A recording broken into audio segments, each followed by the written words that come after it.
us down to die.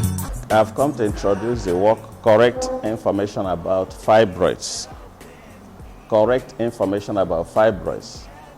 A whole lot of people are hearing things about fibroid sometimes from unskilled childbirth attendants, from native gynecologists, from people who are not doctors, from people who have experience of fibroid operation, from women that have fibroids. People are getting information right, left, and center about fibroids, and most of this information they are getting are wrong. And because they have wrong information, it affects the way they respond to fibroids. Many of them go to unskilled birth attendants, many of them go and take native medications and worsen their problem. Of course, what are fibroids? These fibroids are tumors or benign tumors. Tumors are growths in the womb of a woman, especially during the reproductive age. These growths are benign because they are not cancer, but we have also found out that sometimes fibroids can coexist with cancer of the womb.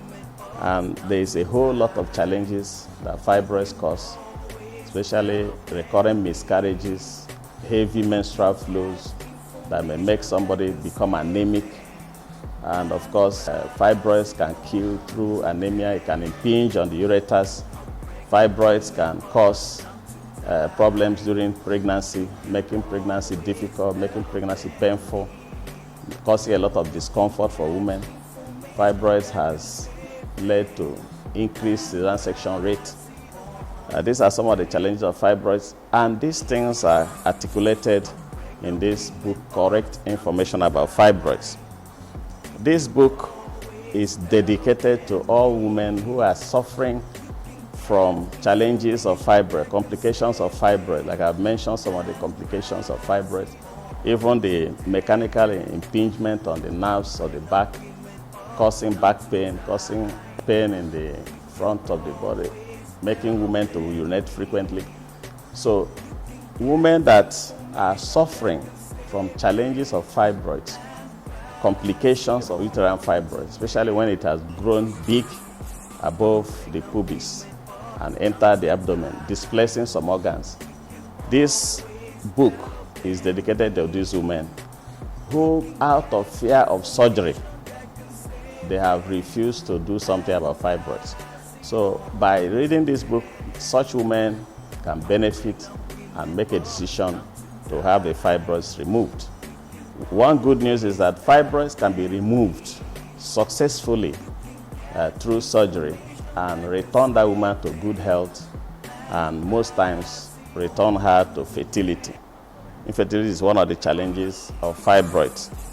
Now, this book is on a mission to dispel fear about surgery, because one of the chapters deals with a case of fibroid operation that was done in our facility in a teaching hospital where I worked, and describe the process of fibroid operation to dispel fears about this surgery, that the surgery is entirely safe in the hands of those who are trained gynecologists to handle this problem.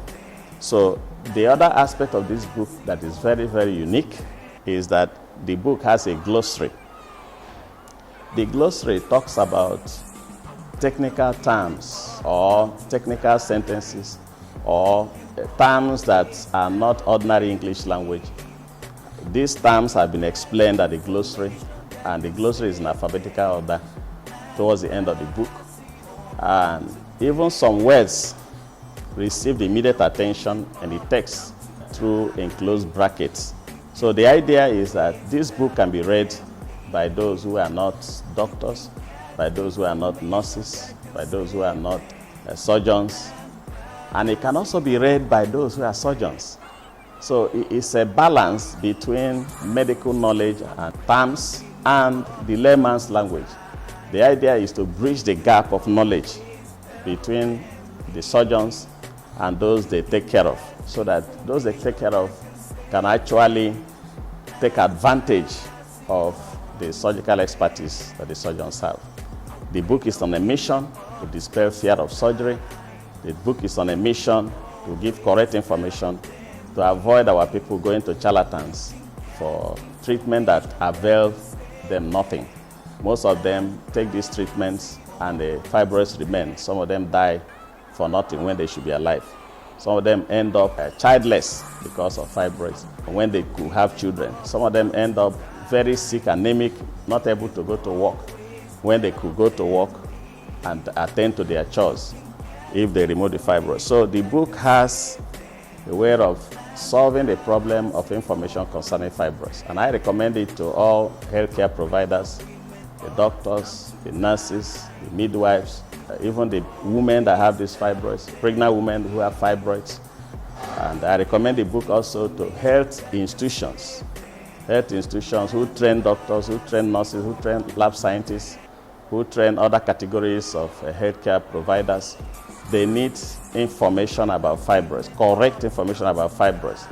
And the book is based on experience of over 30 years in active surgical practice.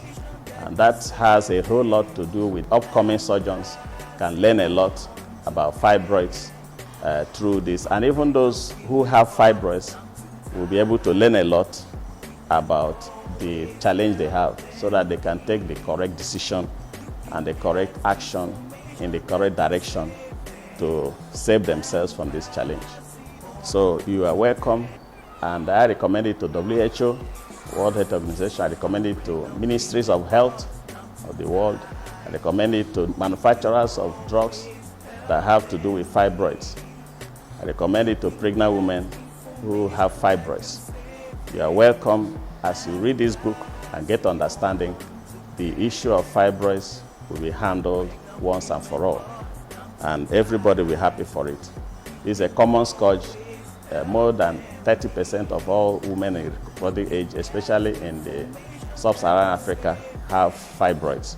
So it's an important sickness that needs to be x-rayed, and that is the essence of this work, to x-ray this important sickness. Thank you very much. We can always help them leave.